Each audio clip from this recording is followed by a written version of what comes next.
Well, a beautiful morning. Welcome to the new week. My name is Olive Monica Nejima, and I'm hoping that you've had a beautiful weekend. And in a special way, I would like to welcome Ugandans back from Jinja. I'm hoping you had a good time. Though there is something I heard that this new venue worked for the revelers because it was near, it wasn't as soggy as it was the previous year, but it did not work well for the vendors because since it was in the middle of Jinja, I'm speaking about the Nyege Nyege Culture Festival. It is said that since it was within Jinja City and not so far like it was last time, this time revelers had options of, for instance, getting food from within the town, from within Jinja City before going to the event. Now, if you're a vendor and you had paid maybe 10 million shillings to be able to sell your food, apparently this didn't go down well for most vendors, but the revelers had a good time. So I'm hoping that if you were there, you had a good time. And if you are a vendor, I'm hoping that you didn't make many losses, but we win some and we lose some. So it's a new week. What plans do you have to make this week better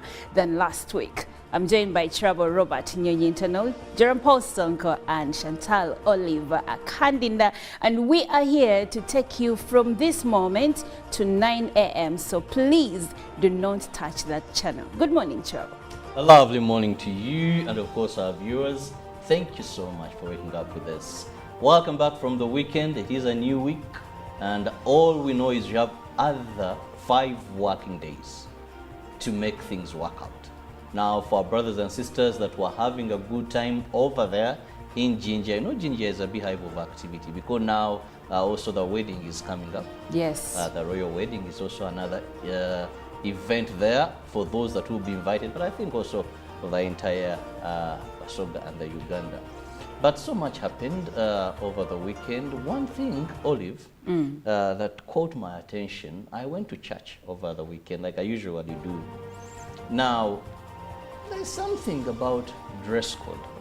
Should there be specific dress code for church or it is okay to dress anyhow? Because I think modernity is eating us so fast. Okay. And maybe Western influence, or we copy things the wrong way.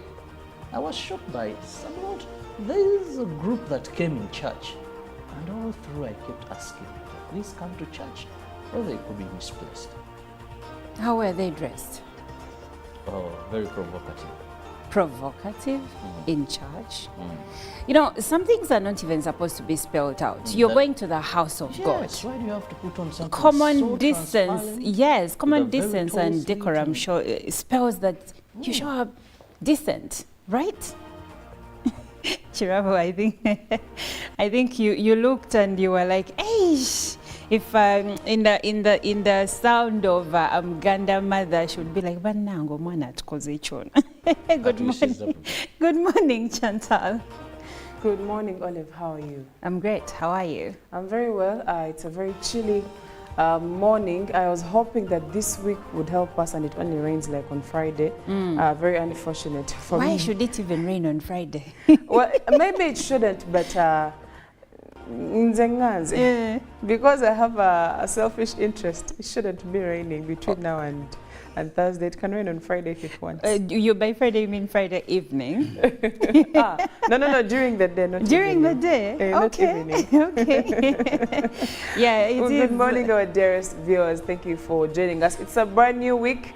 It is November, and I'm still gathering energy for the next month. Also planning for it in advance. But I hope you're holding up well. Please do carry something to warm you up. Carry an umbrella, carry a sweater, carry a scarf or something. It is really chilly outside. The weather is not very friendly. Please do the needful. Otherwise, we're glad to be with you here on the show, and we look forward to having conversations with you. And speaking of chilly weather, I would like to remind you that sections of Mkwano Road and Old Portbell Road are still closed off. So if you are driving there or from there, you need to be reminded to use alternative routes because you're going to be stuck, like some people were stuck this morning, but I won't name names. Good morning, Jerome Paul. Yes, good morning. How are you doing and how was your weekend, Monica? It was restful, it was peaceful, and I'm happy to attack this new week. Well, I think to all the viewers out there, we should as well be with the same kind of mindset of attacking the week. It has started off with some good blessings, but the rainfalls have actually been quite, let me say, quite a tough kind of weather in the morning, if I'm to put it in that way. Because if you're to look at the time when it actually started pouring at around 4 in the morning in some areas, but still around Kampala. So for those who actually wake up as early as we do here, or the early birds, surely it has not been a good ride to work, especially for those who do not drive. And even those who drive but are coming in from places that are having issues with their roads, let's say having potholes all over, it wouldn't be the best way to kickstart off the week. But well, for those who went for the festival, I think it's now a new week to make some money. If I told you wasted a lot, or if I told you utilized too much of your savings, it is now high time you make some good money that will take you to the month of December. But also, lest I forget, we do have some of the Ugandans who have been working in diaspora, or let's say abroad, who are returning back to bring in foreign money into the land. And surely the month of December is ahead of us, is actually approaching. So yes, it is time to be alive as a Ugandan. Good morning though. Well, it's time to be alive as a Ugandan, and what better way to be alive other than by listening to the local news stories that we have gathered for you. Well, we'll begin with President Yoweri Museveni, who left the country for Abu Dhabi on an invitation by His Highness Sheikh Mohammed bin Zayed, the President of the United Arab Emirates and the ruler of Abu Dhabi. Now, the President in Abu Dhabi was received by the Minister of State for the Ministry of Foreign Affairs. The two leaders are expected to hold bilateral talks today, Monday the 13th of November. The Presidential Press Unit will keep posting on events as they unfold in Abu Dhabi. Now, moving on to the Science Week, the Prime Minister Robina Nabanja has applauded President Museveni for promoting science, technology and innovation among the young generation. She was closing the 2023 Science, Technology and Innovation Week at Kololo Ceremonial Grounds in Kampala. During the Scientist, Innovation and Technology Week in Kampala, Nabanja appreciated scientists for the innovation and technology which has demonstrated remarkable progress in innovation. The NRM government has invested in innovation and technology and encourages youth to be part. She challenged Science, Technology and Innovation Secretariat to engage the young generation starting at primary school. She also pledged support to Science, Technology and Innovations Ministry. And now moving on to issues of faith. In Lango sub-region, a spiritual war has been brewing for some decades. What began as simply a misunderstanding and a question of leadership and property between two Pentecostal churches, that is the Pentecostal Assembly of God and Yahweh Pentecostal Mission, has now resulted into injuries and caused a lot of problems in this region. Now, having a look at the Uganda Students Association, a misunderstanding has ensued between some students and leaders of the Uganda National Students Association, and they decried neglect by their leaders. Students who seem dissatisfied want the Education Ministry to intervene as they claim to be harassed as leaders look on. As Senior 6 students start their final exams tomorrow, As Senior 6 students start their final exams, some students have experienced oppression, with most obvious problems being institutions and schools denying students to sit exams because they have not paid their school fees in full. Although the Ministry of Education and Sports and the UNEB has made it illegal for a school head denying candidates chance to sit exams for non-payment of fees, some still violate the order. Well, that does it for the local news stories. Let's now jump into the international news. And on the international scene, we start over with Israel.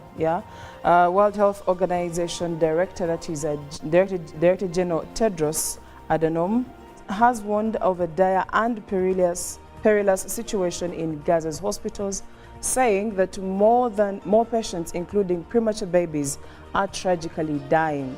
Gaza's two largest hospitals, Al-Shifa and Al-Quds, have closed. Israeli snipers continue to fire at anyone near Al-Shifa hospital, trapping thousands inside. The International Committee of the Red Cross has said the conditions under which civilians are evacuating in the Gaza Strip are precarious and unsafe. European Union Foreign Policy Chief Joseph Borrell has said pauses are needed to enable the evacuation of hospital patients who need urgent medical care. More than 11,100 Palestinians have been killed in Israeli attacks on Gaza since the October 7th, although the number has not been updated since contact was lost with key hospitals on Friday. In Israel, the death toll from Hamas's attacks stands at more than 1,200, having been revised downwards.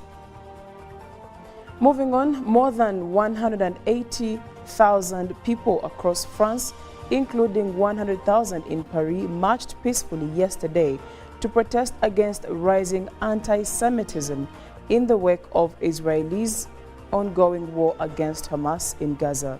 Prime Minister Elizabeth Borne, representatives of both several parties on the left, conservatives and centrists of President Emmanuel Macron's party, as well as far-right leader Marine Le Pen, attended Sunday's march in the French capital amidst tight security. Macron did not attend but expressed his support for the protest and called on citizens to rise up against the unbearable resurgence of unbridled anti-Semitism. However, the leader of the far-left France Unbowed Party, Jean-Luc, stayed away from the march, saying last week on X, formerly Twitter, that the march would be a meeting of friends of unconditional support for the massacre in Gaza. Now, the European Union has called for an investigation into the reported killing of around 100 people in Burkina Faso earlier this week. Around 100 civilians, including women and children, were believed killed in a massacre, said Foreign Policy Chief Joseph Borrell in a statement. The United States has also condemned the attack. It is not clear who was behind the 6th November attack on the village in Zawongo. Mr. Borrell called on Burkina Faso's military junta to shed light on the circumstances of the death. It has not yet been responded to. Burkina Faso is trying to contain a jihadist insurgency that spread from neighboring Mali. The military government has been forcing civilians to join fights against the Islamist groups who are said to control about 40% of the country. Now, speaking matters weather, a Greta Thunberg speech was hijacked yesterday by a man who grabbed the microphone and told her, "I've come for a climate demonstration, not a political view," after she invited a Palestinian and an Afghan woman onto the stage. Ms. Thunberg was talking to a crowd of tens of thousands in Amsterdam when she asked the women to join her on the platform. As a climate justice movement, we have to listen to the voices of those who are being oppressed and those who are fighting for freedom and for justice. Otherwise, there can be no climate justice without international solidarity, she said. After the Palestinian and the Afghan woman, Sahar Shirazad, spoke and Ms. Thunberg resumed her speech, noting that the people in power have not been listening. A man came onto the stage and interrupted her, grabbing the mic. "I have come here for a climate demonstration, not a political view," he said, before he was ushered off as crowd members board. That is it for climate news and also what is happening on the international scene. Well, this is the moment where Joram Paul Sonko takes us through the press review for this morning. And at the front pages of our local dailies, the New Vision highlights oil pipeline works kickoff in Uganda. 6 teams at different camping areas expected to carry out this particular task. More of the report in the New Vision today. Now, campsite scouts bosses sighted in sale of Kazi land. How about that? More of the same in the New Vision. Then in the health perspective, read about why you struggle to lose weight. An interesting report in there. Then in Uganda's tourism, Ugandan dances that fascinate tourists. Which dances are those? Read more about the same in the New Vision. Then also, Natasha launches Pachu Culture album. Read about that particular one in the New Vision as well. Now, the Daily Monitor. We need to reconcile Ugandans, says Mao. How will he do that, or how will the government do that? Read about the same in the Daily Monitor. Now, Mabirizi sues government over bid to monopolize fuel importation. And in the Health Living, why you should not ignore early sign of diabetes. And in also, still with the Daily Monitor, crisis as sacked doctor flees with keys to scan room. Okay, then found wanting, court dismisses 2 soldiers over cowardice. And then in the other news, government hospitals have 96% deficit of health specialties, according to a report coming in, still at the front page of the Daily Monitor. Mixed reactions as Nyege Nyege ends, then fury as new payment system cuts salaries of local government staff. More of the same in the Daily Monitor. Later on, in the second hour of the show, we shall as well be looking at what is making headlines across the East African region. Well, thank you so much for staying with us until this minute, and I'm telling you, we are unpacking quite a lot. Now, we're going to take a short break, but when we come back, we will be having insightful conversations regarding different things. Later on in the agenda, we will actually be having a conversation regarding HIV/AIDS, and of course, how far we are in prevention and what new treatment methods are there. So you need to be here for that conversation. Also, on Good Morning Uganda, we have something new, something scintillating, something interesting coming your way. You don't want to miss it, so tune in every single day to catch it. But for now, we'd like for you to wonder, and actually, I'd like for you to start guessing, because you're going to be pleasantly surprised. For now, I'll leave you with a song from Ada Ehi, and it is Gallant.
Well, a beautiful morning. Welcome to the new week. My name is Olive Monica Nejma, and I'm hoping that you've had a beautiful weekend.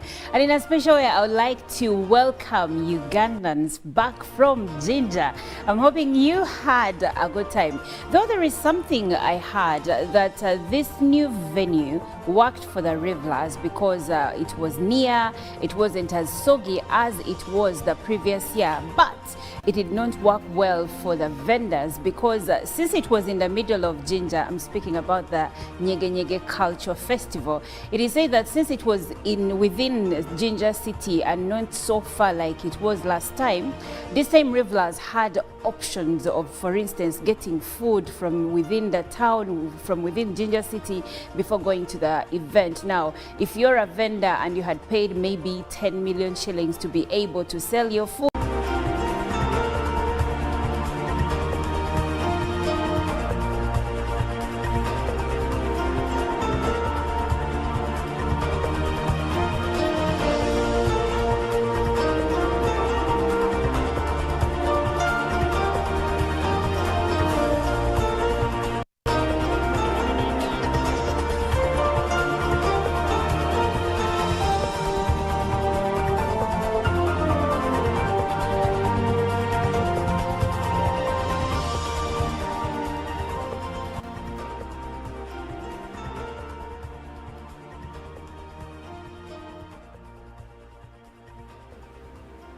Well, a beautiful morning. Welcome to the new week. My name is Olive Monica Nejima, and I'm hoping that you've had a beautiful weekend.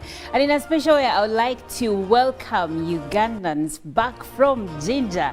I'm hoping you had a good time. Though there is something I heard that this new venue worked for the revelers because it was near, it wasn't as soggy as it was the previous year, but it did not work well for the vendors because since it was in the middle of Jinja, I'm speaking about the Nyege Nyege Culture Festival.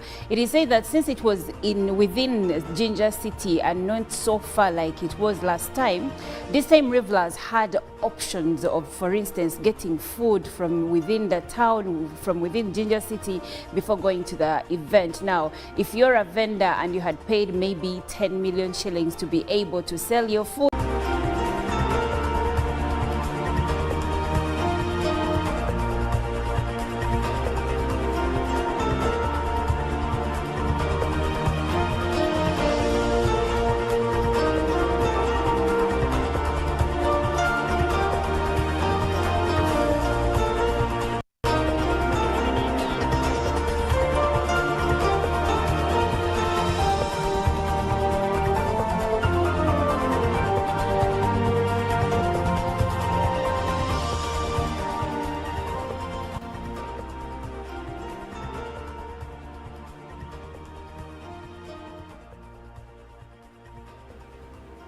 well, a beautiful morning. Welcome to the new week. My name is Olive Monica Nejima, and I'm hoping that you've had a beautiful weekend.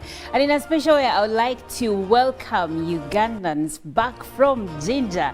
I'm hoping you had a good time. Though there is something I heard that this new venue worked for the revelers because it was near, it wasn't as soggy as it was the previous year, but it did not work well for the vendors because since it was in the middle of Jinja, I'm speaking about the Nyege Nyege Culture Festival. It is said that since it was within Jinja City and not so far like it was last time, this time revelers had options of, for instance, getting food from within the town, from within Jinja City before going to the event. Now, if you're a vendor and you had paid maybe 10 million shillings to be able to sell your food,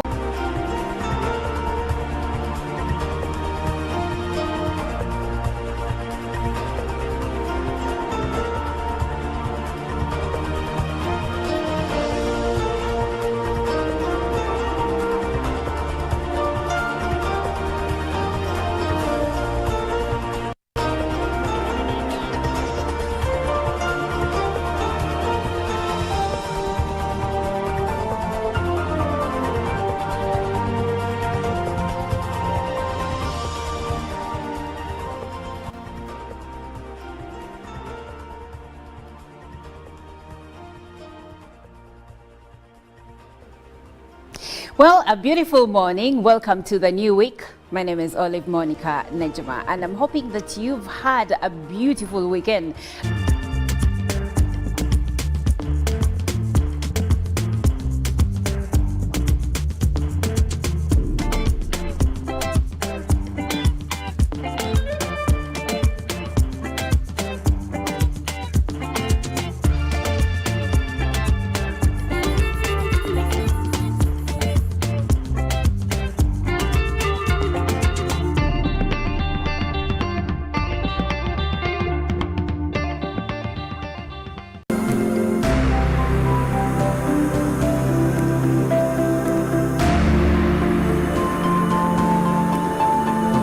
I've seen a number of community members out there that have formed themselves into groups and have identified enterprises, agricultural enterprises, rice and all that, and they've actually been successfully cultivating them. They've gone ahead, the project has gone ahead and also introduced small-scale industries like the rice huller, the grinding mills and all that are managed by the groups. All these are successes.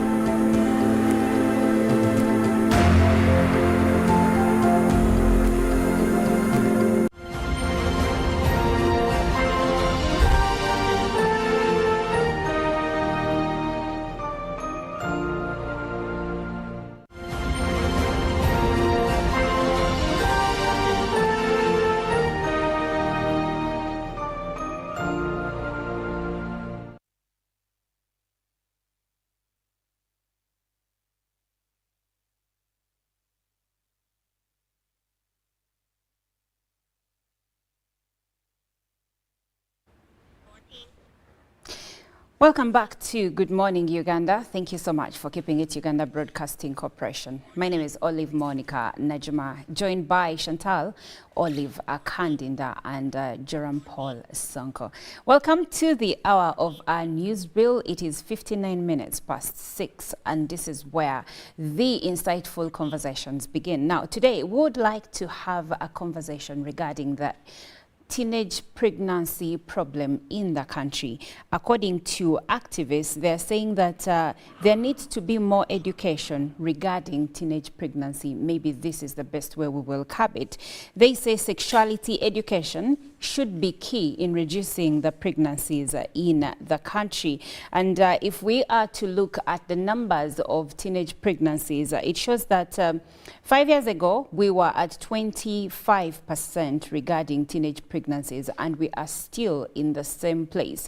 What does that mean? It means that despite having efforts to bring this number down, it seems like we have hit a plateau. We are not moving down and we are not moving forward. So what needs to be done? According to activists, we need to have more sexuality education so that we can educate our youth, our teenagers, and according to them, this might help to curb the teenage pregnancy problem that Uganda faces. Now, as you may remember, during the COVID-19 pandemic, we had many regions within the country, both in coming all from the east, from the central, from in the north, in western Uganda. All regions were reporting increased numbers of teenage pregnancies in the country. Actually, some districts like Mukono would sometimes report over 10,000 pregnancies among girls of 12 years to 18 that had become pregnant around that time. Now, what the lockdown did was increase that number. But even before the pandemic, we have been dealing with this problem because according to research, 5 years ago, we had a problem to do with teenage pregnancies and we still have it. So what are we missing and what needs to be done? I'll go to Jerome Paul Sonko. Good morning. Well, good morning again. Well, good morning to our viewers as well, to those who are just joining in and those who started with us.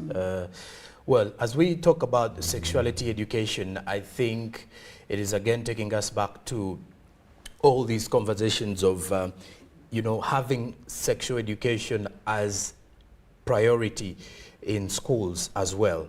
However much we look at the fact that the world we are living in is actually changing in a way things are done, but it's also high time we started to also talk about sexual education as a key aspect of life, but not only in schools. It should as well come in society as well, because if we are to look back at society is rooted in families, rooted in relatives and everybody who is around in the same space.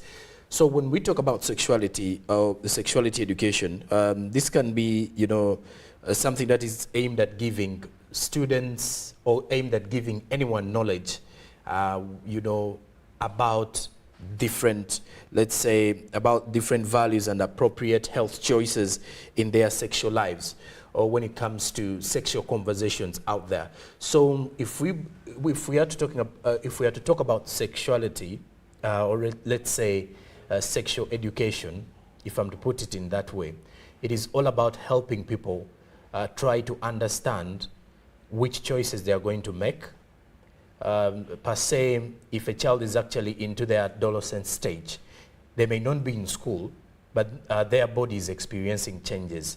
So it's all about letting them know about these new feature body changes, and then also to tell them how to react in case of any circumstances that arises.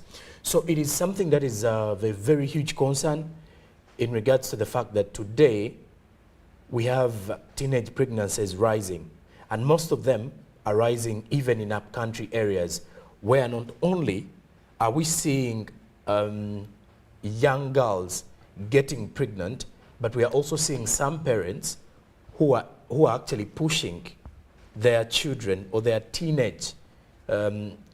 girls into marriage. So these are some of the things that we really need to have as a conversation, because it is actually becoming a rising concern. The more we talk about how we can actually, you know, put an end to unwanted pregnancies, it is actually the same way we need to also put an end to early marriages, because this is also another breed of these particular teenage pregnancies that keep on rising in society. Thank you, Sonko. Now, Chantal, before we actually even move ahead, would like to look into some of the causes. What do you think are the contributing factors to the teenage pregnancy situation in the country? When you look at a country like Uganda and look at especially our education system, you're going to realize that what I would call the first and primary reason as to why we have prevailing teenage pregnancies is lack of information about sexual and reproductive health. That would be the first. Although, in someone else's argument, they will tell you it's poverty. It's another reason. It's another reason, but I believe it's not the primary reason like it is portrayed for some people. So I believe the primary reason as to why we are having teenage pregnancies is lack of information about sexual and reproductive health and the rights of these people. So if this child or this girl in Nebi district or in Kamuli does not know anything about sexual reproductive health, then she's actually going to end up engaging in activities that are going to lead to teenage pregnancies. But also you have reasons like inadequate access to services tailored to young people. For example, if you are talking about teenage pregnancies, do you have services that are tailored for these teenagers to help prevent the pregnancies? Maybe not. And of course, when you talk about services tailored, you're talking about disseminating information. You're talking about camps being put in place. You're talking about, in extreme cases, what would be done if this girl found herself in a place where she needs to prevent the pregnancy. Then talk about family and community and maybe society or social pressure. We still have communities in the country that actually pressure teenagers to get married. And according to Ministry of Health, I think about 1.9, if I'm not mistaken, or about no, when it comes to the Ministry of Health, close to half of girls in the country, they are married before their 18th birthday and continue to have babies till the age of 40. That is when you talk about the 25% of the teenage girls who become pregnant by the age of 19. You get so that leads us to the part where you're going to have to look at the communities and families that force these girls to get married when they are still teenagers. Then talk about sexual violence. We're talking about rape. We're talking about defilement. We are talking about exposure to pornography and stuff like that. Then of course, like I already talked about, early child and forced marriages, and this, of course, we all know the consequences in there. And of course, lack of education and being school dropouts. When this teenager is a school dropout, most probably the next thing that is going to happen to her is engaging in activities that are going to leave her pregnant. Because at the end of the day, there is so much time that is, that has been availed to them. So definitely, I mean, when you're available, for some reason, you are vulnerable to some of these activities or these people that are going to lead you into being pregnant. So those are some of the reasons that we have that could be the leading causes or the causes of teenage pregnancies in the country. And of course, speaking about school dropouts or a girl child not being in school, it is reported that because of the pandemic, remember, Ugandan school-going children spent over 300 days out of school. And because of this, the teenage pregnancy situation in the country was at an all-time high. Reports indicate that a total of 354,736 teenage pregnancies were registered in 2020 alone. And of these, 196,499 in the first 6 months of 2021. So like Chantal put it, it shows that when a girl child is idle or out of school, the risks of them getting pregnant are extremely high because now people have access to them. So it looks like school is actually a deterring factor when it comes to teenage pregnancies. But still, I'll go back to Chantal. And now, what do you believe to be, I'm going back to you because not that Jerome Paul can't answer this, but because as a woman, I want to first go to you and ask you, what are the effects of a teenage pregnancy on a girl? Like, what are the effects of pregnancy at a teenage age? Well, if this teenager is in school, the first thing that's going to happen is she's going to be a dropout. But also, we also do know that teenage pregnancies have consequences, especially health consequences. You are most likely during the conception, you are most likely to conceive also diseases in there, aside from conceiving a child, because that means you're having unprotected sex. And in most cases, these kids don't even get the chance to tell this person, listen, we need to get tested. So definitely they are vulnerable to diseases, not just HIV. We are talking about sexually transmitted diseases and infections. Talk about chlamydia, talk about gonorrhea, name all those STIs and STDs in there. Then after that, you're looking at things like fistula. During now birth, when this child is giving birth. But also, we're talking about things like kidney disease. All those are effects of teenage pregnancies, because this body is not yet ready to actually harbor a baby or harbor a child to full term. Of course, talk about things like also having premature babies and very many other conditions that especially health conditions that result from having teenage pregnancies or early pregnancies. To add to what Chantal just said, research shows that teenage mothers are at a high risk of high blood pressure, or you may call this preeclampsia. Now, if you don't know preeclampsia, it is a condition that is usually looked out for when a lady or a woman is pregnant, and in most cases, if it is not handled well, it can actually be fatal. So imagine this young girl, maybe 13, 14, 15, her body is not fully developed and she is pregnant. Some of the effects of that could be this. And I think this conversation is actually timely, because as we speak right now, we have teenagers that are currently in their senior 4 vacation. They just finished their exams, and these months between now and probably February, when results return, and anything can happen. Can happen, yes. Yes, because reports indicate that when girls leave school, for instance, holidays or a long vacation, you will find that over the number of girls that start for senior 4, there is going to be a high number that may not come back or transition into A-level, because some of these ones have now become pregnant, so they cannot continue with their education, which is really sad. But now going back to the gentleman, in your view, what do you think are the ways through which we can prevent teenage pregnancies? First, we need to undermine the idea that we approach sexual conversations in a moral perspective, whereby we no longer, or let's say society has shaped sexual conversations as immoral in a way that when you look at why some parents also fear having conversations with their children in relation to, you know, let's say sexual related conversations, is simply because some of them are shy of what the children will perceive of them at the time. And then also teachers as well do not want to have these conversations, because they believe the more aware the students become, the more curious they are going to be. But nonetheless, they're actually born to be very curious. All of us are born to be curious. You really need to know what is happening to me. If it's actually a body change, it starts happening to you and you have to react, definitely. But when you look at this kind of situation where we are in today, we have to first of all end, like I did mention, we need to end how we approach sexual education.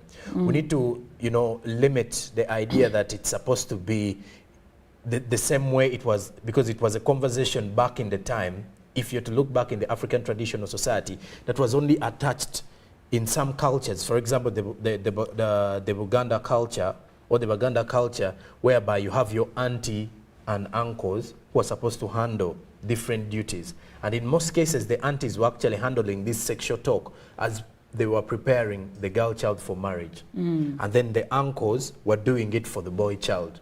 So you get to realize that it was so sacred at the time that people started treating it that way. Now in the generation that we're actually in, where people get to have information, we need to open up these conversations. You know, we need to create room where if it's in school, and we are talking about, let's say, I've seen schools with signposts here and there, and we are talking about the straight talk signposts. you know, straight talk, PSA, all of those signposts in most of the schools. And if you're to look back in the in some of the schools where in the science curriculum, around primary 6, if I'm not mistaken, is where reproduction you know, topics come in. Actually, around, you know, P4, but yes, around with P6, the change, yeah, P6, it becomes deeper. It becomes deeper. Yes. Where you talk about adolescence, you know, reproduction, you know, the body parts of a human being and all that. So this is where we really need to have these conversations starting up. Do you think that the reproduction, when they start studying about reproduction, do you think that enough is being done in that realm, or it is surface information? It is actually surface information, because you're only drawing an image of an interior. The anatomy of... Exactly. And even when you listen to the conversations that these particular pupils will be having in class, a teacher will actually stop them from mentioning certain words because of the fact that it takes us back to how we've morally approached the entire conversation, which means morally, I would say I will still say this. It is demonizing. To a degree, yes. Exactly. Yes, demonizing. Honestly speaking, sex should be normal, especially if you're to have a conversation about it. The more you demonize it, the more you show someone, you know how as a kid, if your father or mother tells you don't touch that, the kid will want to know why. So if you don't give this child the why, definitely they will want to, because like you said, Sonko, they are inquisitive, they will want to, but why are they refusing me from getting there? You get, so we have demonized the conversation, and that makes them even more curious. That is where we are seeing, that is partially where we're seeing some of these problems. So you're saying we have demonized the conversation so much so that even the educators that have a role to pass on knowledge regarding sexuality, and I would like to clarify, when we say sexuality, we are not meaning that train a child in the ways of sex. We are saying have an open conversation about, first of all, the consequences of, let's say, early sex. Let's have a conversation about how it is going to affect these young lives if it is done early. We, like Chantal just said, that some of the effects of early pregnancy is actually something to do with your health. You may get fistula. There is pregnancy-related high blood pressure, preeclampsia, and even teenage mothers at a high risk of becoming anemic. Now, these are some of the conversations my colleagues are trying to say should be had. We're not saying go down home and start teaching your children the ABCs of sex. We, you know, we tell these students, even the children in schools, to abstain. Ideally, it is something that we always have to push for anyone out there, especially someone who's not ready, or a child who is still in school, or those who are still you know, in society. You would wish them to abstain. But telling them to abstain from something you've not given them details about, again, takes us back to us playing, let's say, it's quite unfair in a way that you're not telling you're telling someone to abstain, but this is a child who is very curious about what I'm abstaining from. They have questions. It is more like you're telling someone, do not enter that building. And then you're just saying that building, it is wrong for you to enter that building. As simple as that. Oh, you do not enter that building, but they see you entering the building. Exactly. So they're like, if mommy can enter that building, why can't I? How different am I? So what is in there that they don't want me to see? So it is upon parents, it is upon teachers, because in most cases, if children get to school, teachers tend to spend more time with these particular children once the child starts going to school. So it is upon the teachers and the parents, or even society as well, during holidays, to always shape these children in the right way. And I've, you know, even with the emergence of social media, I've come to realize that some of us are really, let's say, we've actually normalized having, you know, let's say, making fun of situations whereby you will see people sharing videos of young ones indulging into sexual activities. I think we've, you know, and you could see some people actually treating it as humorous content, while others are looking at it as society, you know, changing into a negative aspect or approach of doing things. Now, the conservative ones in such situations look at this as, you know, a demonic kind of situation that we are in. And then for, you know, those who have actually gone through school feel like, yes, it is the new era. But we are not actually advising, you know, these young ones or these children about how we are supposed to be having ourselves, or how we are supposed to be controlling ourselves in such circumstances. But then also there's an element of how we've also neglected some of these particular things, especially from the grassroots, from the family level, of how we've actually neglected some of the things that you get to realize parents would as well be the same people to help these young ones to understand sexual education even more. Because we have parents who have actually, you know, who have children who are not going to school today. However much we push for the fact that children have to be going to school. But if you go up country, we have many who are not in school. So these are only at home, and once they click, let's say their teenage age, or once adolescence steps in, they have these body changes, they start acting accordingly. And in most cases, we've seen parents neglecting their children. Once the child gets pregnant, all you will see the parent doing is to look for the man responsible, and then if take the man him to jail, take him to jail, but the girl is or still pregnant. if the man is able to actually take care of the girl, most of the parents will just hand over. So that is where we actually even head into early marriages and the like. And that's why the Ministry of Health said of the 25% of the girls that get pregnant before their 18th birthday, half of those actually go ahead and get married and have kids until their 40s. You get it? And I think that's what you're trying to put across, Sonko. Because at the end of the day, parents also look at the reputation of the family. They're going to feel like, okay, this kid is pregnant, so let them go get married. If you have parents like some who know some parents from the West, the moment you get married, the reputation of the family is ruined. Go. And also, speaking of the matter of poverty, if the family is poor, probably they're already struggling with resources, and a girl child gets pregnant, this parent that has been struggling will just say, probably this is for the best. It takes one challenge or responsibility off of my hands, and the young girl is now sent into marriage despite not being ready. So we would like for you to be a part of this conversation, and we are asking, what is your perspective on the impact of sexuality education in the mitigating teenage pregnancies in the country? You can join this conversation through WhatsApp number 0709602592, and on the X app, the hashtag is UBCGMU. Again, we are asking, what is your perspective on the impact of sexuality education in mitigating teenage pregnancies? The WhatsApp number again is 0709602592. We'd like to hear from you, so please keep your suggestions and your opinions coming through, because this is a matter that touches all of us as Ugandans, whether you're a guardian, whether you're a brother or sister or a parent. I believe that many of us would not like to see a 14-year-old, 15, 13, 16 cut their future short, because let's face it, like my colleagues have already put it, in many cases, when a girl child gets pregnant, the family will send her off into early marriage.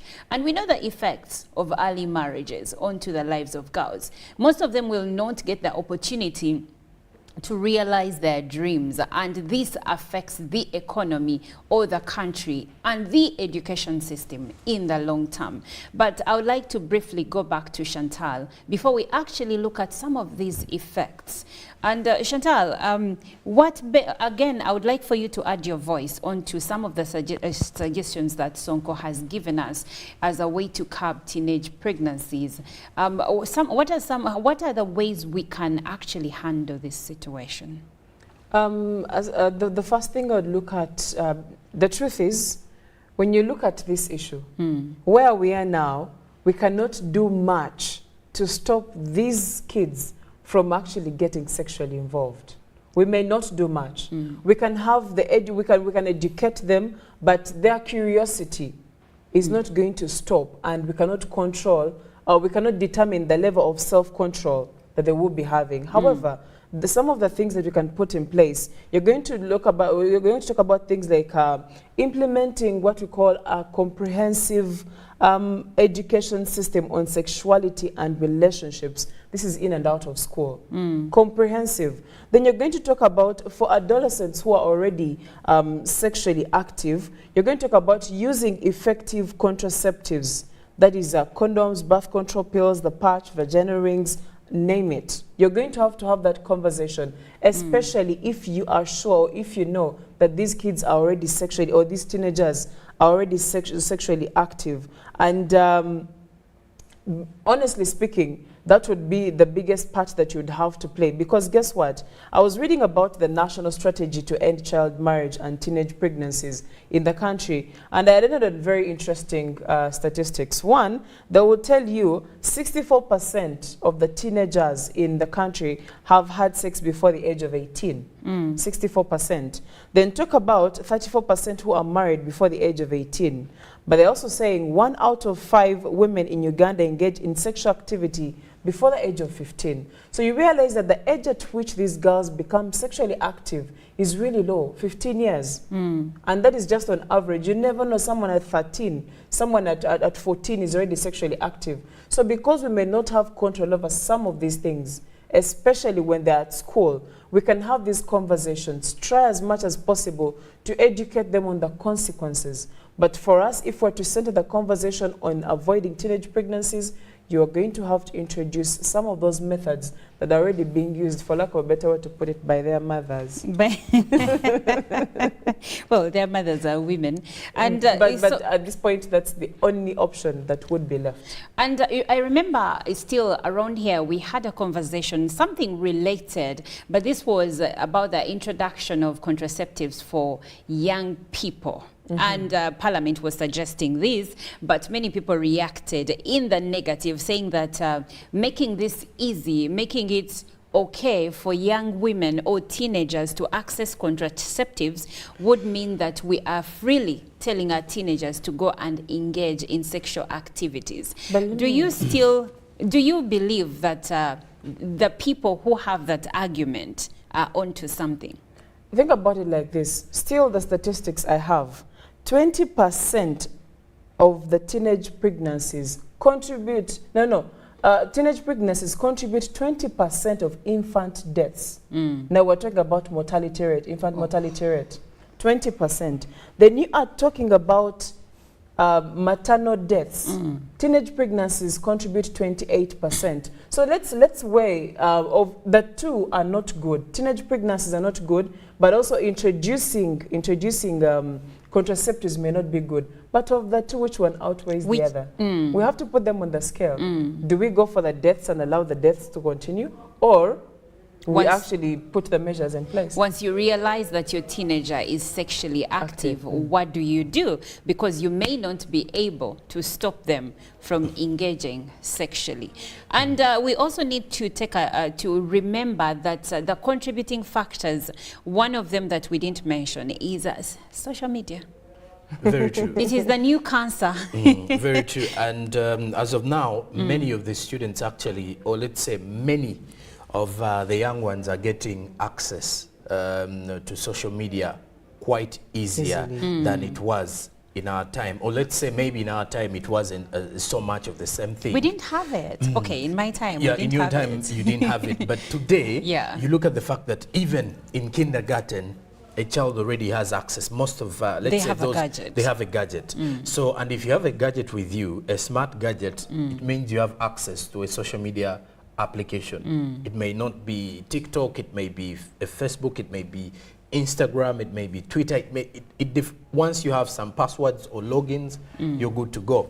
So with this kind of situation that we are in today, and with the kind of regulations that we are yet to push out on our social media usage, because when you look at how, for example, most of the European countries were, against the fact that some of the social media platforms weren't having privacy for their children. These are some of the things that they wanted to avoid.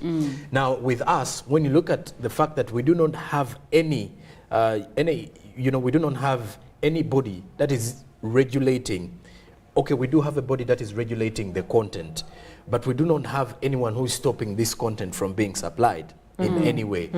And regardless of how, you may actually tell a parent not to buy a gadget for their children, and it will actually be a disadvantage to them, because with the new kind of education system that we have, you'll find out that the child will definitely need to be more aware of how to operate a social media, rather how to operate a smartphone or any kind of communication gadget. Because some of them are actually even studying with the advent of the pandemic. Yes. We now got introduced to Zoom meetings and also online studying. Right. So you will find that in as much as you do not want to buy a gadget for your child, you definitely need it. Yes. So the worry is, how are we following up on the fact that these are people who actually, because you never know what your child is actually having in the phone or what they are saving. And remember, with the body changes, they tend to only share with their age mate because they're experiencing the same thing at the same level. So they tend to share with them. And here it becomes very difficult for a parent to even know who are the friends to my children. They may be friends who come over at home, and you may actually think, okay, anyways, that is the person they're actually talking with. But now we're actually in a world where a 12-year-old is actually friends to a 30-year-old. And we are talking about age differences here, where they actually look way above. You're looking at a child who's in high school, age 16, that is around senior 4, senior 3. This child is actually having sexual conversations with a 35-year-old. So you can actually look at the fact that however much we're actually saying the contraceptives shouldn't be a topic to put into schools, you realize most of them are already aware of the same. So why they're actually even hiding it out of their parents' watch is because, like Chantal mentioned here, we've demonized the entire thing. Yes. So a child is looking at it, my mother will beat me if I share this with them. That even if a 38-year-old man is trying to, to lure me into a sexual kind of talk, you even fear to address it to your parents, because if I address it to my parent or my teacher, they will actually ask me, how did you? Instead of... Exactly. Instead of having honest conversations with me about how I can actually deal with certain, certain circumstances, or how I can deal with these men. So it becomes very difficult. And with social media, we have seen different cultures, encrypting into our kind of culture here in Uganda, whereby people are buying into every culture they're seeing on social media. Every culture they're seeing on social media. And also, we need to understand that children come from different backgrounds. There are people that are being raised, or children that are being raised by organized families, being raised in gated communities.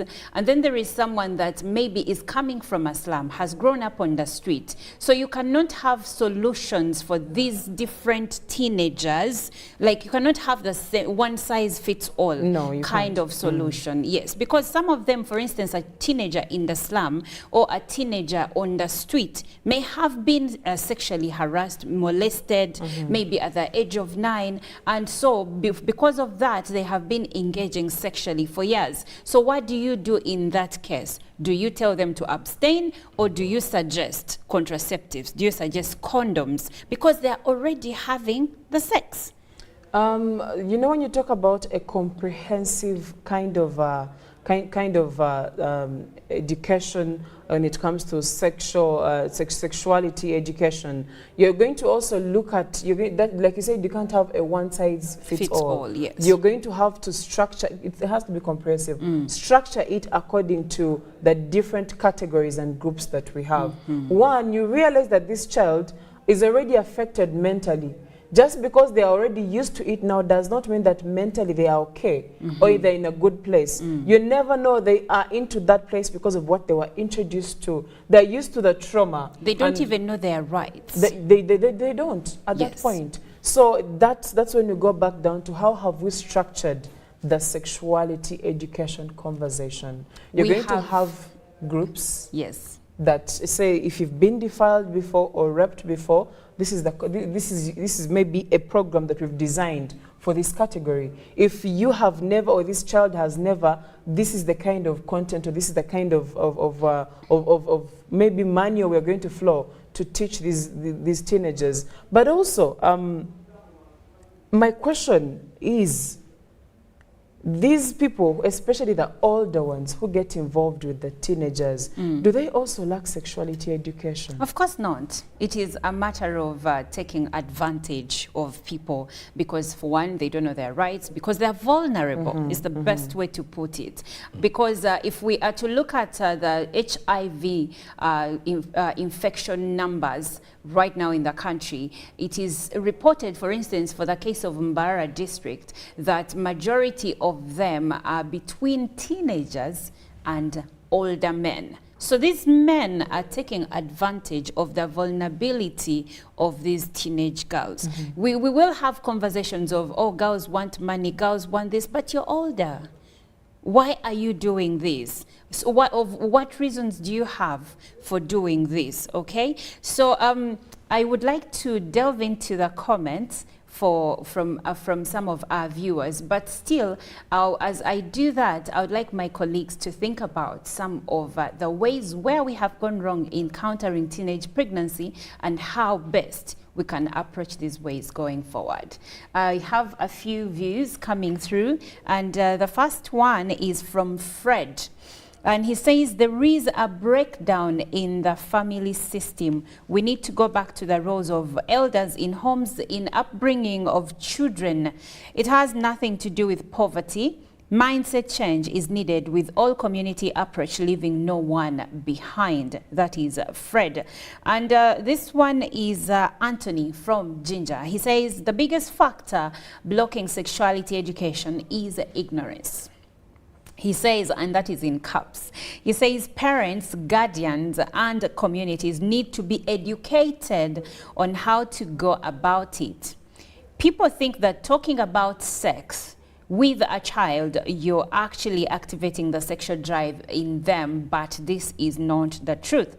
He says it's good to tell and explain the effects of early sex to children, and they will hold themselves accountable for their own lives.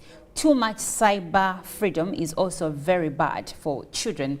I like that he's actually saying to handle this, teach the parents, because we have centered on teaching the teenagers, but we are not teaching their guardians. It's like the argument that was once put across that if you want to empower women, involve men. Yes. Talk to their husbands, because you're going to give her capital to go to the market to start a business, and this husband is going to beat her up for working. Where did you get the money from? Exactly. So empower the husband, he will allow the wife to be empowered. Now here, empower the parents, teach them about sexuality education so that now they can transfer that knowledge to their children. And this one is from he didn't leave a name, but he says there is need to strengthen religious upbringing on young people, teaching them not to engage in such activities before marriage. I believe once these youth have a fear of God, they will handle their bodies wholly and patiently. And he says strengthening clubs like those of Scripture Union in schools would be paramount. Thank you so much for your views. We appreciate your opinion. Now, as we close, I would like to hear from Chantal on the ways forward. How do we move on? Because we have been at 25, and according to sexual reproductive educators, they say it is because partly we have decided to approach teenage pregnancy with a morality view. So how do we move forward? Well, it goes back down to to government and what government is about, is willing to do. And then also it goes back down to society. Society is inclusive of parents and guardians. Let's not shy away from having these conversations, because we are doing more harm than good. As for government, it's the programs that they can put in place. One, to assist, say, the education system, to assist the religious system and the family system, yes, but also to help these teenagers depending on the programs that are put in place. For families, let's have the conversations in the best ways possible, so that let's close that gap that is between parents or guardians and these kids. And also, let's not center this on only the girls. Let's involve the boys in these conversations. Oh yes, involving the boys in this conversation is really paramount. Jerome Paul Sonko, how do we move forward? Well, moving forward, we need to have these conversations taken seriously, because there's a report here that is saying teenage pregnancy is responsible for nearly 1/5 of the annual birth in Uganda. So that clearly shows you how worse it is becoming, or how hard it will be if we don't deal with this growing kind of pandemic, if I'm to put it in that way. It's an epidemic already, by the way, in the country. If we are to look at it in a wider scope, I think the better way is to have these conversations right from the moment we realize that this particular teenager, or let's say teenager, or this particular child has started developing some changes of their body, because this is where you'll definitely see them reacting differently. Because once the body changes come in the adolescent stage, and the good thing is that adolescence hits us differently.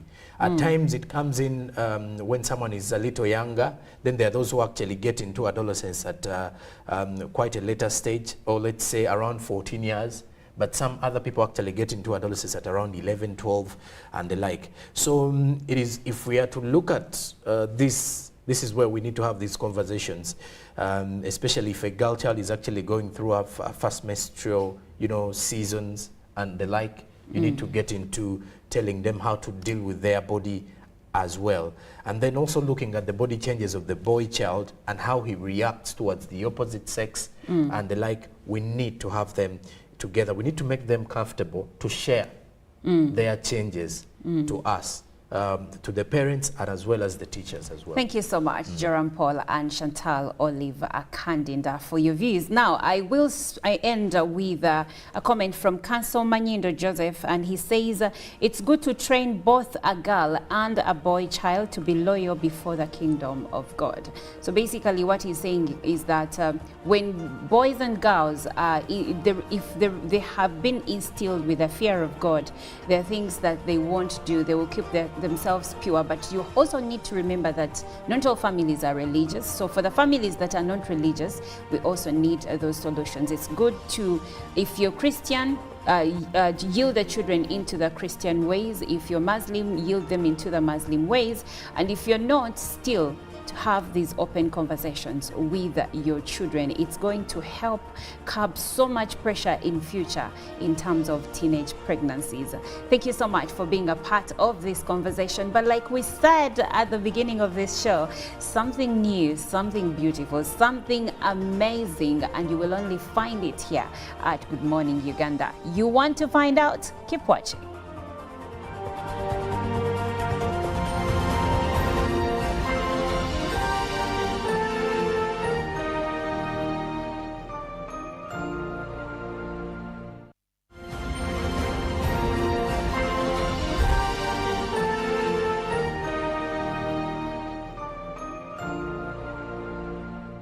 Of the day on UBC.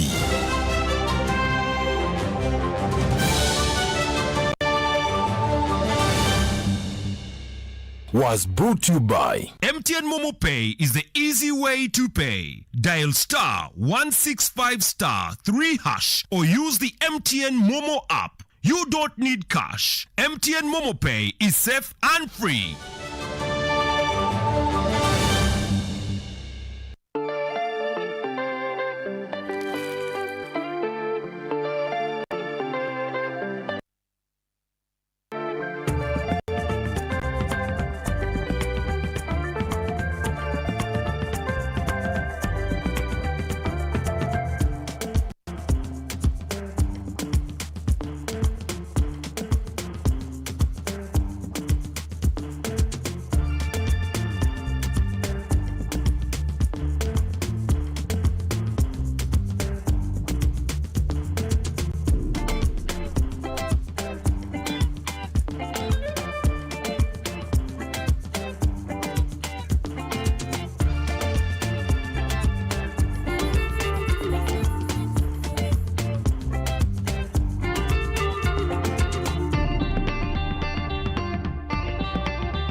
I've seen a number of community members out there that have formed themselves into groups and have identified enterprises, agricultural enterprises, rice and all that, and they've actually been successfully cultivating them.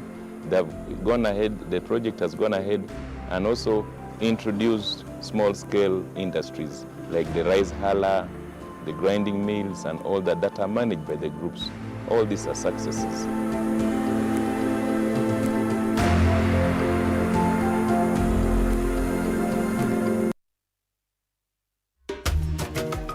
Mukoke Fish Farmers Association tuli balunzi ba byananda ebyebika ebisatu omuli Miracap, tilapia oba engege ni catfish twete male.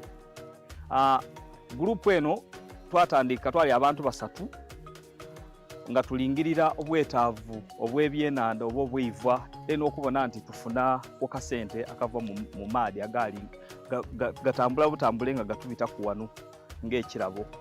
Twatandika ni fish pond ndala mu mwaka gw'e2018.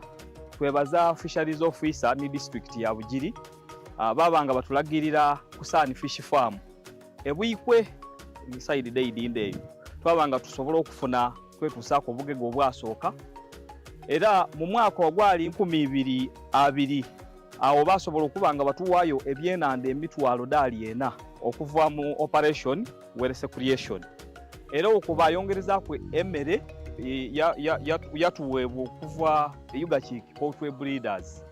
Twasobola okubanga tusoloza akasente akawerera obukayire nga 42. Twasobola okubanga tubuinvestinga oba okubona nti twongerezaako ku bimu ku bintu bye tukola gano. Twebaza gavumenti yaife okubanga buli saawa efaayo okubanga efeeri y'Abannayuganda.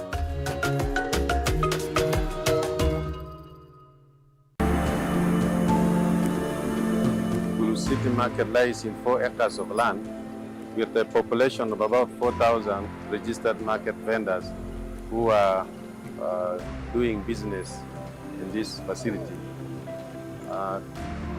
We really appreciate the initiative of the government to come up with this project that is benefiting not only the business community within the market, but the entire community within actually sub-region. When you look at the market previously, the market used to be not like this one.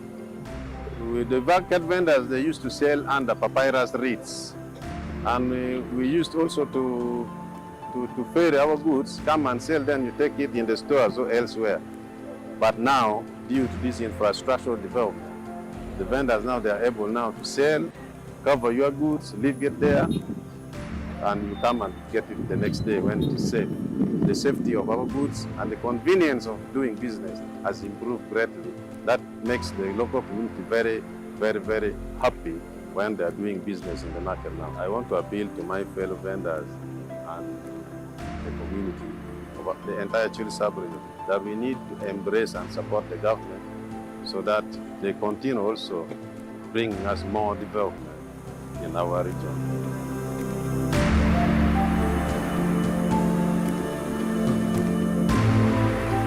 Actually, Zono Industrial is one of the presidential initiatives which is brought here in Achule land to skill our youth.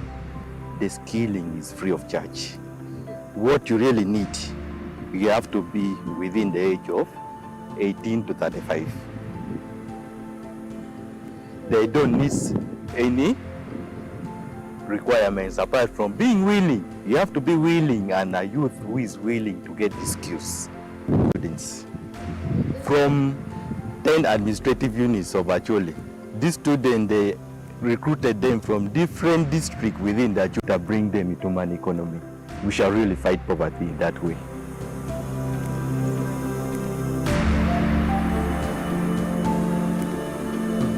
Live from UBC Studios in Kampala, this is Good Morning Uganda.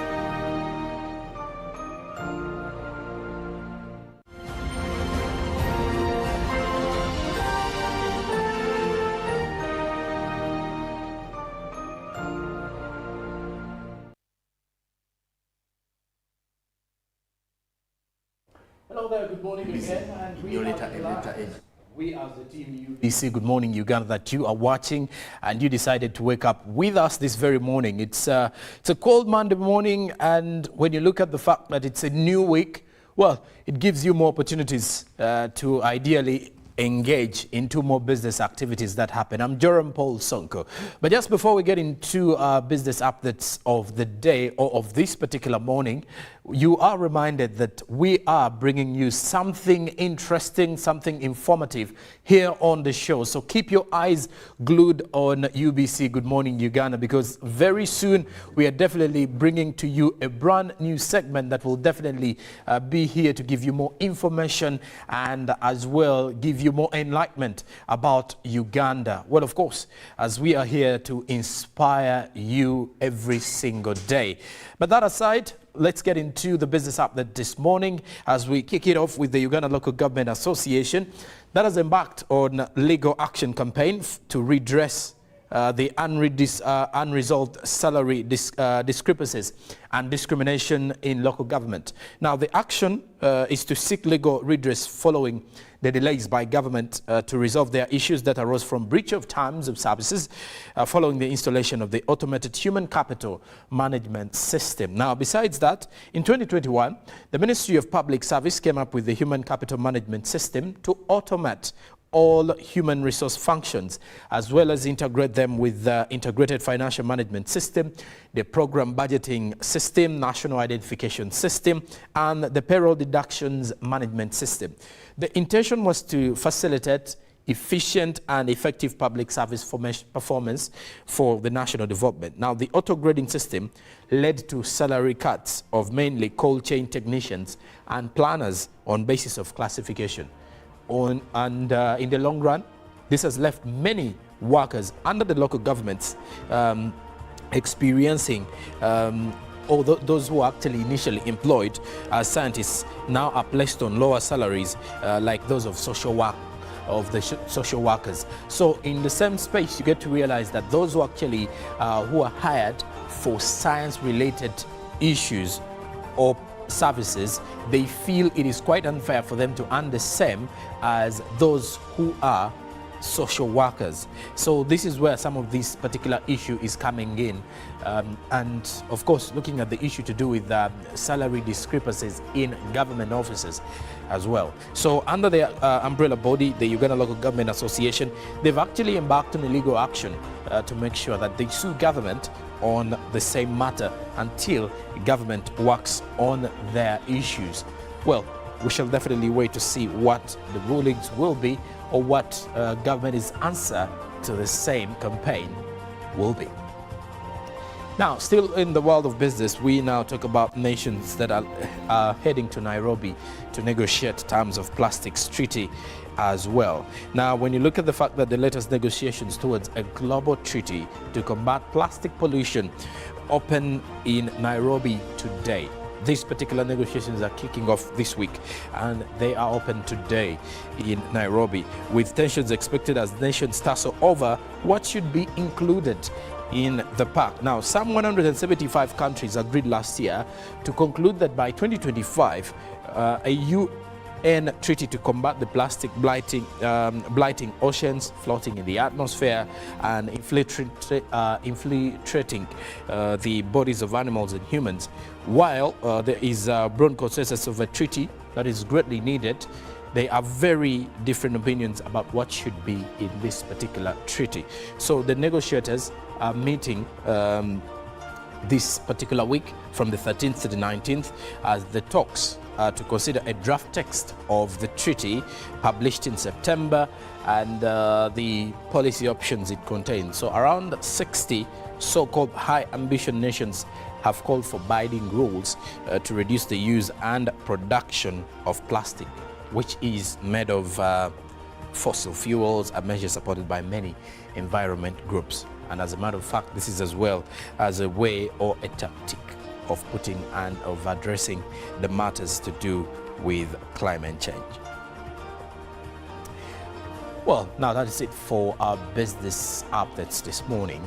Let's have our eyes onto the press review and see what is happening from there as well. But before we head into the press review, let's have a look at the forex market as we open up the market this week. The US dollar was buying at 3,757.71 while selling at 3,767.71 shillings close of business.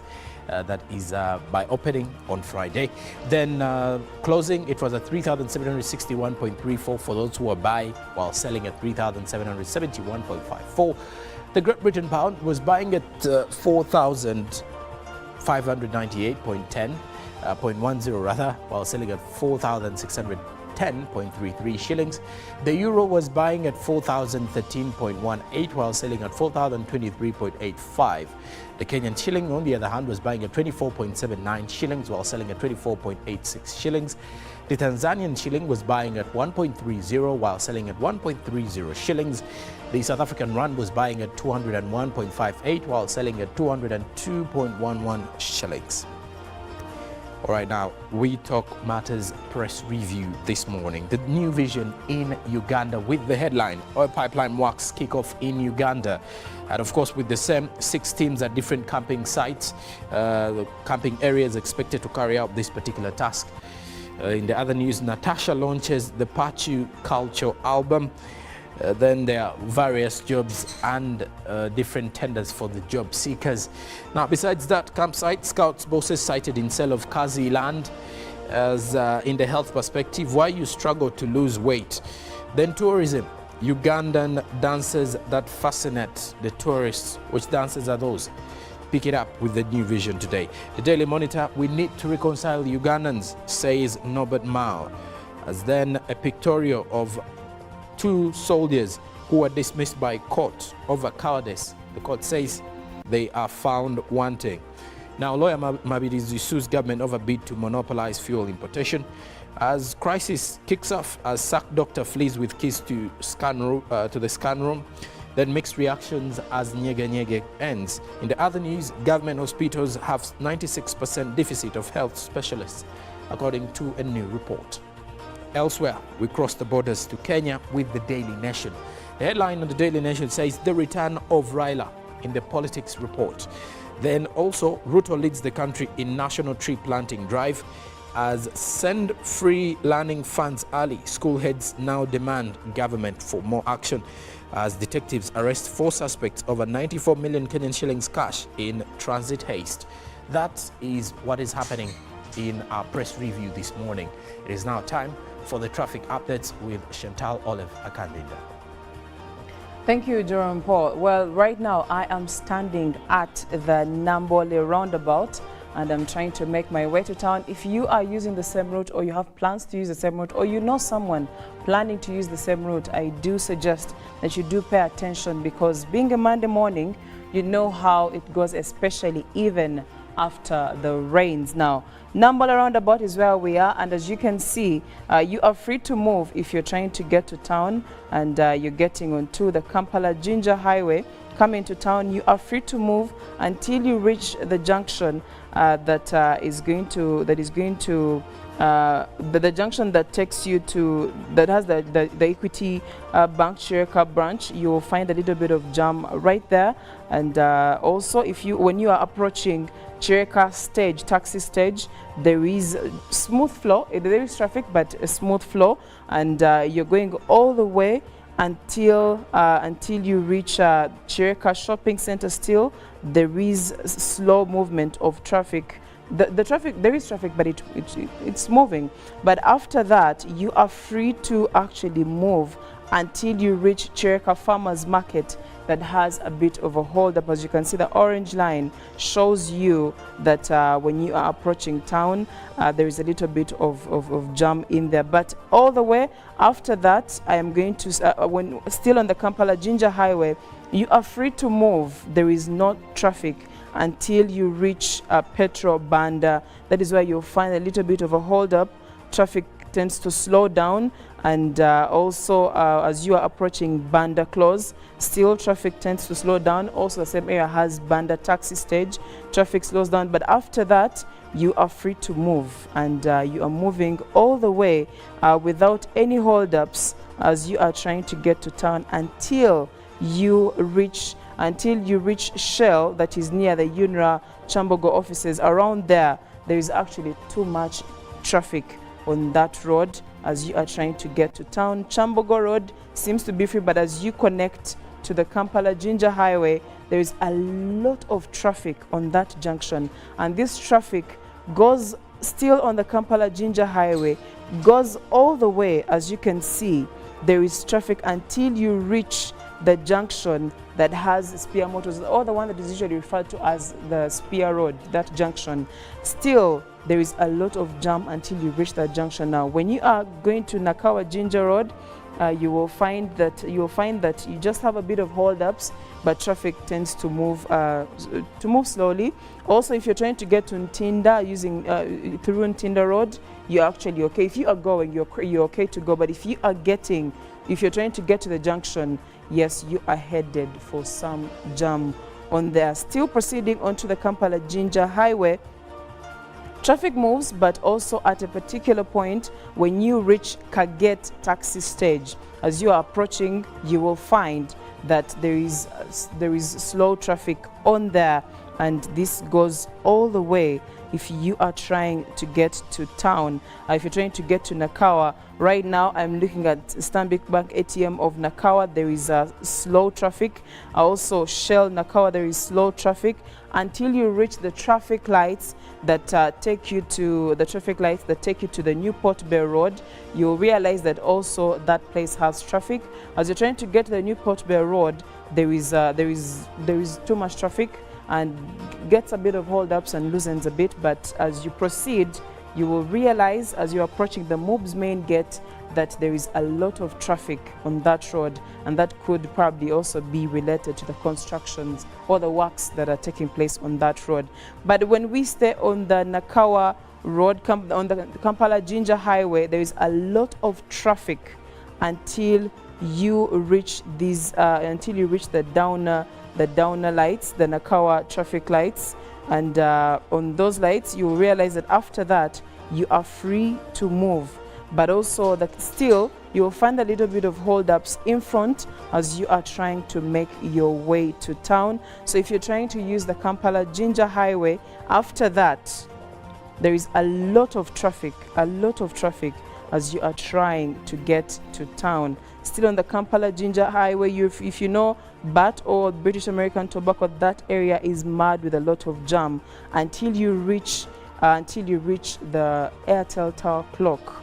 That is the roundabout as well. There is a lot of jam as you are trying to get to town. Now on that particular roundabout, if you say that you want to go to join the old Port Bay Road, joining seems to be okay, but if you want to actually enter into the roundabout, you, my friend, are headed for some good sitting minutes because there is a lot of jam on that roundabout.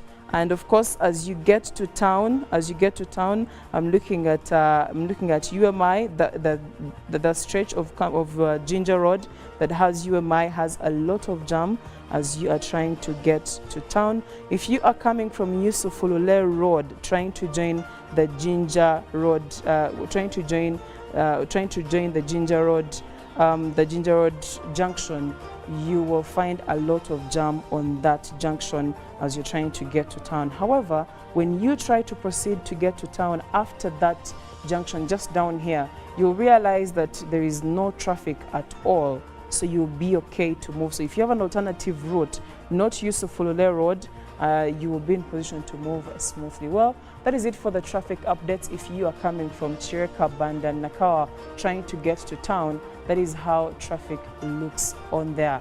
And that is it for our traffic updates. But just to remind you, we do have something fresh coming up, joining Good Morning Uganda, and we are looking forward to sharing it with you. So please do stick around for what is coming, because it's going to be great, especially for you that loves Uganda. For now, let's get into our break. When we come back, it's going to be Good Morning Uganda agenda.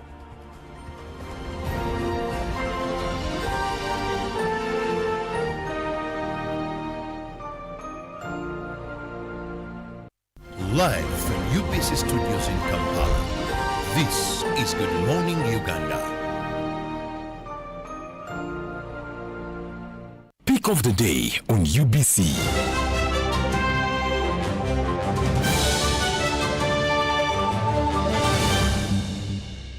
Was brought to you by MTN Momo Pay is the easy way to pay. Dial star 165 star 3 hash or use the MTN Momo app. You don't need cash. MTN Momo Pay is safe and free.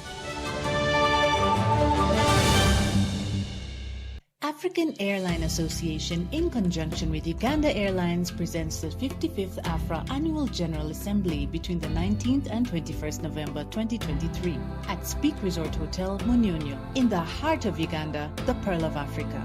In attendance will be 500 high-profile African and global aviation leaders, 40 airline CEOs making strides to transform aviation for development. The 55th AFRA AGA is proudly powered by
UBC is the national public broadcaster. We educate, inform, entertain, and inspire our audiences. You can watch us on free-to-air channel 001, DSTV channel 282, GoTV channel 371, Star Times channel 201, Zuku TV channel 20, and Azam TV channel 350. Even when your subscription expires, you can still watch UBC for free on your pay TV platforms.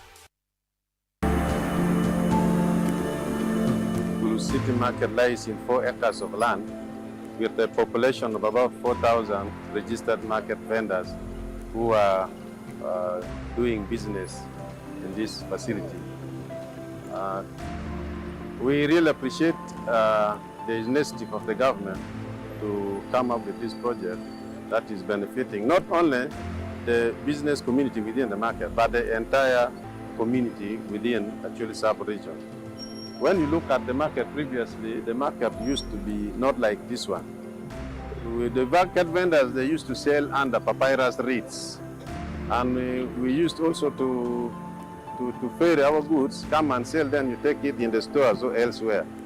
But now, due to this infrastructural development, the vendors now, they are able now to sell, cover your goods, leave it there, and you come and get it the next day when it is safe. The safety of our goods and the convenience of doing business has improved greatly.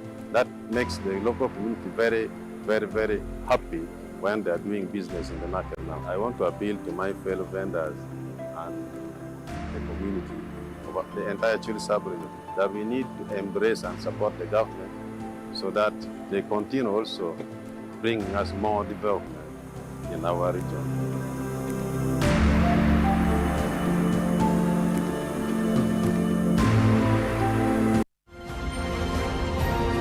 Live from UBC Studios in Kampala, this is Good Morning Uganda.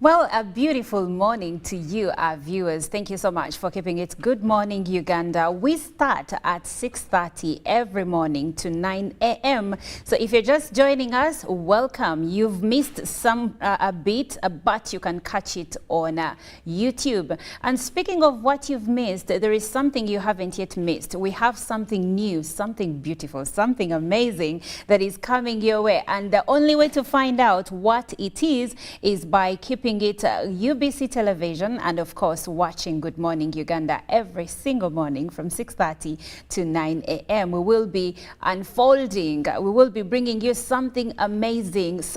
Like the best way to end the year is to bring you something beautiful, and I'm telling you, if you're Ugandan and you love your country, this is something you're going to be interested in. But now, speaking about other things, this is the agenda. So I welcome you into this topical discussion where we are going to be speaking matters HIV/AIDS in Uganda. Now, there is a global goal to end HIV/AIDS infections by 2030. There is a goal, and we would like to know, where are we standing as a country in achieving that goal? I know that countries like Tanzania and Rwanda have already achieved 95% of that. Where are we as Uganda? And I'm joined by Dr. Daniel Byamukama from the Uganda AIDS Commission to have this conversation with me, and he will share a lot more. But a bit about Dr. Daniel Byamukama. He is a public health physician, and he was trained from Makerere University, and of course he has a master's in medicine from the University of Melbourne. If I say something wrong, he will correct me. But of note, Dr. Daniel has been part of the HIV response in Uganda and even in Malawi, and he was a part of the successful implementation of the program that led to the adoption of home-based HIV testing as part of the national HIV testing policy in both Uganda and Malawi. And right now, he is currently the national coordinator of Uganda's HIV prevention response at the Uganda AIDS Commission. You're welcome to Good Morning Uganda. Thank you. Good morning. Good morning. Now, let's delve right into it. When we talk about the HIV response and prevention, let's start with the numbers. Where are we as a country as far as prevention and, of course, new infections are concerned? Yeah, thank you.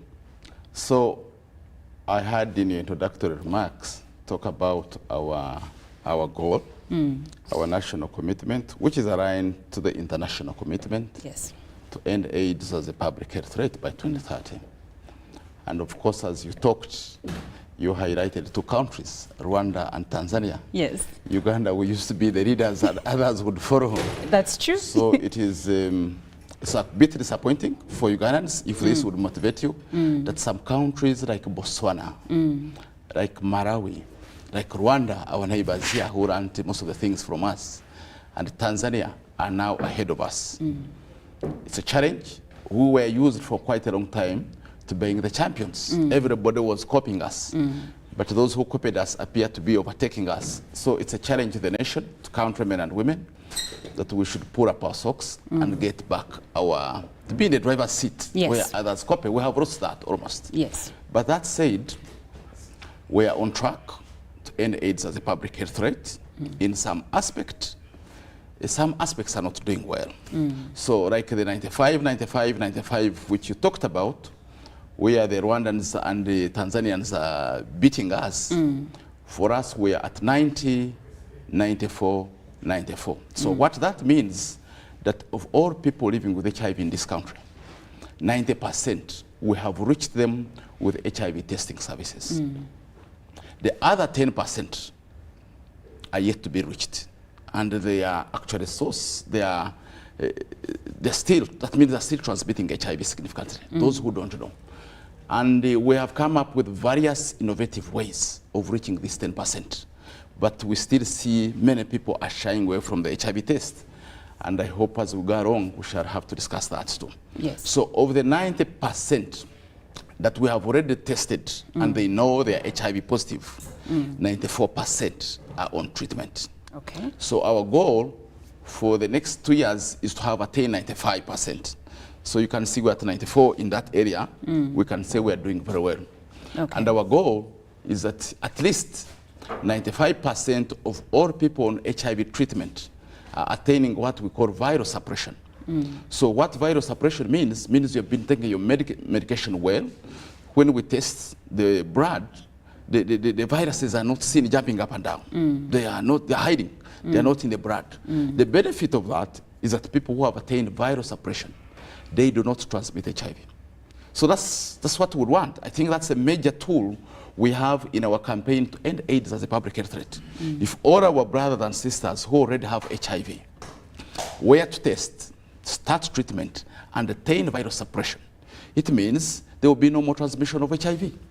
That's good for the whole country. Yes. But also means none of them would die of AIDS. That's also good for the country and good for them. So that's the goal we want to aim for among the key strategies we have. But right now, we have 94%. So 94% of all people in treatment are virally suppressed, which is a good figure. But the other 6%, of course, are not suppressed. And most of the 6% are children. Children. And young people.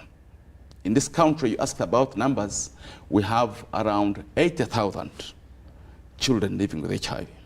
Have these children, were they born with HIV? Yes. Most of the children between the age of 0 to 15 were born with HIV. Okay. And because of challenges, of course, of school and of stigma in the community, and of course children, the burden of taking a pill every day for a child cannot be dismissed.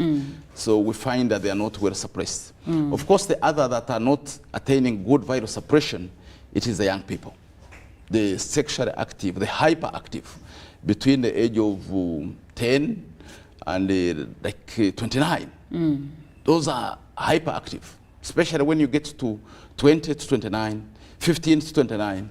The hormones are normal. The hormones are a full-grown person. So they're sexually active. Expected for their age. Yeah, they're sexually active. And unfortunately, they are not suppressing very well, which means they continue to transmit HIV at a high rate to their peers. And so among adults, besides children, we have 1.4 million people living with HIV. And as I said, we're at 94% on treatment. So we see that around 1.2 million, or close to 1.3 million, we have put them on treatment. Because of the treatment program we have rolled out, brought it closer to the people, but would expect that all the people who are HIV positive are actually on treatment. On treatment. That would be ideal. So around 1.4 adults above 15 have HIV.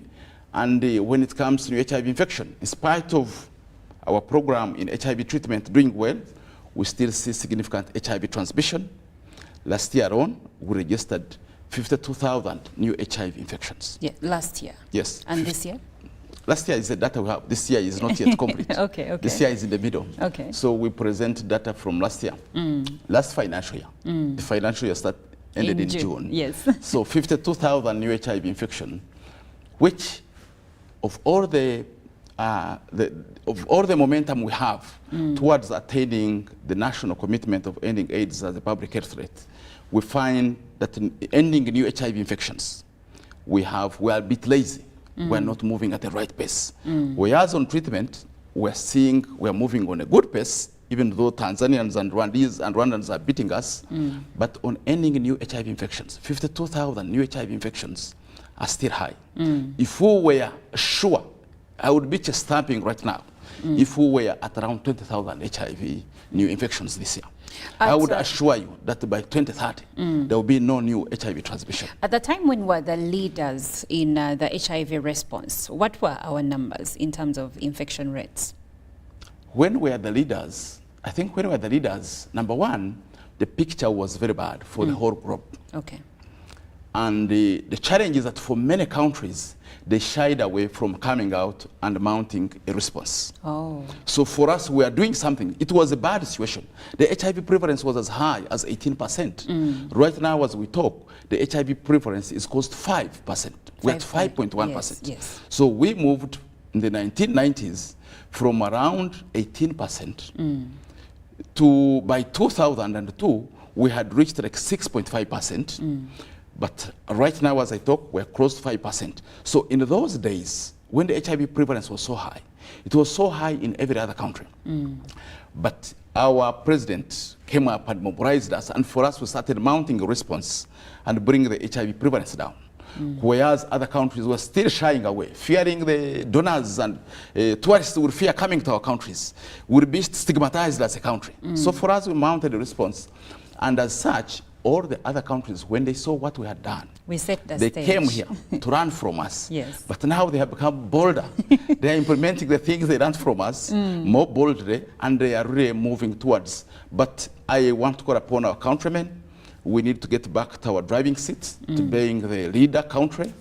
Thankfully, there are very few countries which have a national leader, a president, who is committed, leading, championing the fight against HIV. And to us, in the national HIV response, across the whole group, high-level political leadership is key. In some countries, I must tell you, where there is no high-level political leadership, the HIV prevalence, the numbers are going up. There are few countries in the world which are still going in reverse gear. The numbers are increasing. But most African countries, the numbers are going down. So 52,000 new HIV infections, as I have said, those are still too many. We need more momentum. And if time allows, we can discuss what we need to do, what tools we have that people must use to make sure we attain our goal of no new HIV transmission by 2030. It is attainable. Okay. Now, given that during the pandemic, that is 2020, 2021, much of the efforts were put and resources were put into fighting the pandemic of COVID-19. And I believe that affected the HIV response at the time. Where are we standing now that the pandemic is over? I think now that the pandemic is over, number one, the pandemic really caused us slow down momentum. We had been for a long time consistently bringing down the number of new HIV infections. For the first time, between 2000 and between 2020 and 2021, we saw a reversal. The number of new HIV infections increased. Yet we had been consistently bringing them down. Yes. But we have regained our momentum. We are still now getting back on the sliding, going down to zero trajectory. And our programs are back in full swing. So we no longer can complain that the impact of the COVID-19 pandemic is still affecting us. We have gone back to normal. We have gone back to normal. Okay. And even that normal is not sufficient. I must point it out that as we look forward, we have 7 years to 2030. If we are really going to realize our dream, it is using science, it is realizable. But we need the tools. and the legs to implement these programs, to take them to the people.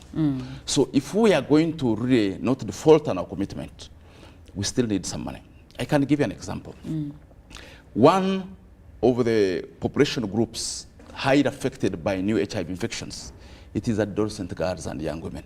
Yes. The girls between the age of 15 and 29. We have programs targeting such young women, evidence-based, science-based, that would want to take out across the country to reach these girls. But right now, and actually if we are to prioritize, there are districts where the problem is highest. And when we look at our map, those are 65 districts. If we would fail to go across the whole country, we should be able to reach those 65 districts with the programs for adolescent girls and young women. But as I talk now, we have money for only 44 districts. So you can imagine the other 20 districts which have a serious burden, like the other 45, there's nothing significant going on. So that shows our shortage of resources. So we would need resources to scale up proven interventions across the whole country, a sacrifice that our leaders can make, maybe for the next 7 years, and we can promise that the HIV/AIDS epidemic we can end if we get the resources we need. Of course, we need to mobilize the whole country. Me and you, we know that there is a national commitment to end AIDS as a public health threat. But I tell you that my uncle in Kashali doesn't know. So we need to go down and mobilize. And now, mobilization long ago was mainly done by our leaders, the religious leaders, the political leaders, the cultural leaders. So we are calling upon our political leaders, the members of parliament, the LC5 chairman, all the leaders, the councillors up to ground level to get back to drumming, to mobilizing our people. If people are mobilized and shown what to do, people are willing to do. Because in the 1990s, we did not have what we have today. It was all about abstinence. It was all about talking and talking. And we managed to talk HIV out of the way from 18% to close 6.5% without anything. Do you think today we are not talking enough? Because thank you so much for speaking about talking. Because as a person that was a child in the 90s, I remember every family member knew about HIV/AIDS, be it young as 10 or teenager 15, 16, 17, 18. Do you think today parents and the general community are not having this conversation enough? No, they are not. You see now, long ago, in the 1990s, for us, we were already old men. So every function a political leader was present, participated in, they took the opportunity to educate the public. At a funeral, the religious leader had to speak about HIV. So those opportunities, you go to church now, every Sunday, you'll never hear anybody talking about HIV. Could it be because of the advances we have made in as far as treatment is concerned? Because you said when it comes to treatment, we are doing very good. So is it because now today you cannot pinpoint someone that has HIV like it was in the 90s, where you'd look at someone and say that person has HIV? Today, you can't know unless they tell you. Absolutely. I would say that is the major challenge there. Because everybody is looking healthy, has been put on treatment. The painful sights of people who are wasting away are no longer there. So the urgency has moved away. But I would want to assure the leaders out there and the whole community that HIV is still here with us. 52,000 new HIV infections per year are too many. Especially among teenagers. Yes, and significantly among teenagers. What that means is that by the time we get to 2050, a significant number of Ugandans will be infected with HIV. Will be having to spend so much money to keep them on treatment. By 2050, I'm very sure most of the donors who are helping us with the HIV response will have moved away. And it will be up to us to find the money to put them on treatment. What that also means is that when you go to a hospital, now the line is not as bad, but it's painful still if you have been to a public hospital.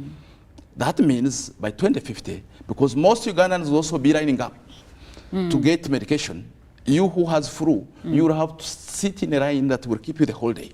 We Because don't want to people get are to that lining up situation. to get We don't HIV have enough medication. benches and enough rooms to put every Uganda lining up in a hospital to get HIV medication for every month. And I remember I once had a conversation with you where you said we have currently people that are already sick with the disease at 1.5 million. And you said we have enough medicine for the 1.5. Yeah. If the number goes higher, we may not have Yes, of course. the medicine. So we don't want to get in the scramble for medication. So this one, I have heard that especially young women, they go around boasting that they fear pregnancy more than they fear HIV. Yes. Because there is HIV treatment. But I always condemn that as a wrong attitude because the HIV treatment, it is not food. Most of this treatment is given to us with support from outside, from our partners, which is not sustainable. So we don't want to find when we have half of the country in need of HIV treatment and we don't have any partner to support us, it will be a scramble. It will be a crisis at a time. Okay. So we must do everything to use the tools we have to prevent HIV, to kill stigma. If we kill stigma and help our brothers and sisters who are already living with HIV now, for all of them to get on treatment, it will be a good story. Because the good story is that nobody will still, there'll be no more HIV transmission any further. And speaking of funding, you said that we are lacking in funding to a degree. And I understand that countries like the United States have invested over $3 billion in the HIV response through PREFA in Uganda from 2004 to date. Now, with the new US stance to hold further funding for Uganda, some of Uganda's projects because of the anti-homosexuality bill. How does that look on the HIV? How does that affect the HIV response? Now, that is a difficult question. It's difficult in the sense that it has political implications. Okay. But I must allay the anxiety of the public. The US government is our major supporter of our HIV treatment program. Yes. At least as of now, they are committed. They cannot halt. There will be a crisis if they did such a thing. As we continue to negotiate, the government continues to negotiate to explain why our role is important, to avoid the misinterpretation. Because the main challenge that we had with the new anti-homosexuality law is that there was a misinterpretation by the public and by our partners. But the government goes ahead to dialogue with our partners, and I think we're making headway. As I speak now, we're expecting that the US government support, which is a major source of support for HIV response in the country, will continue. Now, since development partners contribute about 83% to the HIV response, how much do we contribute as a country? 83, I think that is old statistics. It is, okay. What are the new statistics? So the government of Uganda, you see, the challenge with that computation is that you miss out computing, that's calculation that brings out 83%. See, if you look at Uganda, it has schools. Yes. Universal secondary education, universal primary education. Yes. We have found out that one of the key tools for HIV prevention is by keeping children in school. Keep a girl in school for another 1 year. You have made wonders. Keep the girl in school until completion. You have done a miracle. So if the government of Uganda is significantly putting money in education to educate the girls, is building classrooms, is paying teachers. That is difficult to quantify by the HIV response. It may not be buying drugs, yes, but it is contributing. It's contributing in a way that is very difficult to compute. Yes. If you go to the hospitals, the infrastructure is built by Uganda. Yes. The doctors are paid by Uganda. And they are, some of them are educated educated by by Uganda. Yes. So all those parameters are difficult to compute.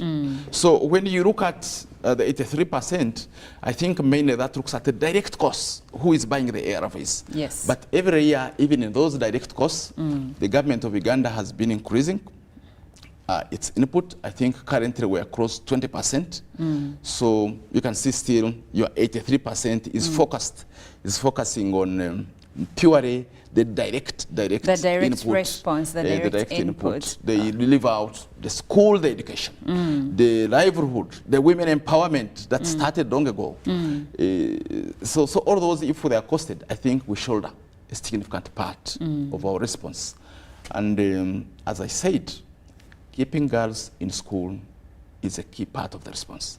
I cannot miss this opportunity to call upon the public to do everything that you can do to help a girl child stay in school.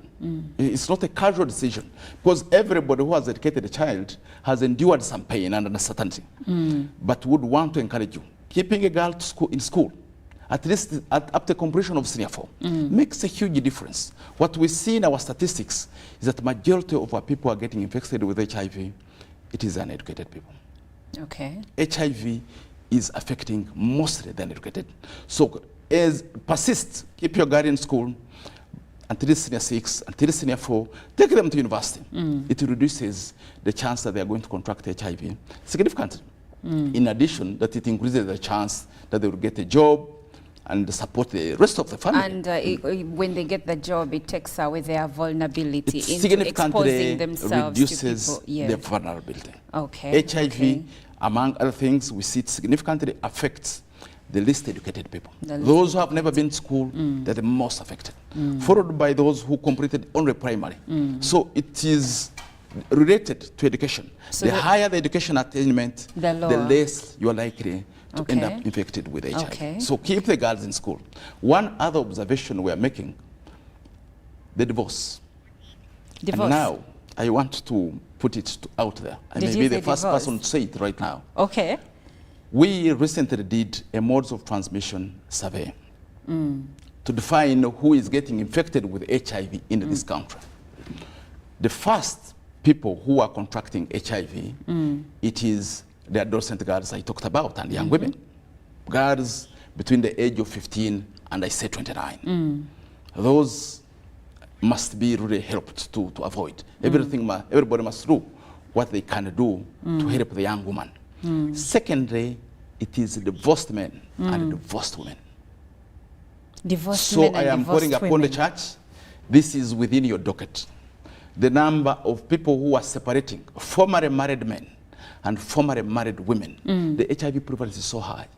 They are the ones responsible, even for the spread of HIV to the young women. So formerly married men, I divorced, I separated, or I am a widower.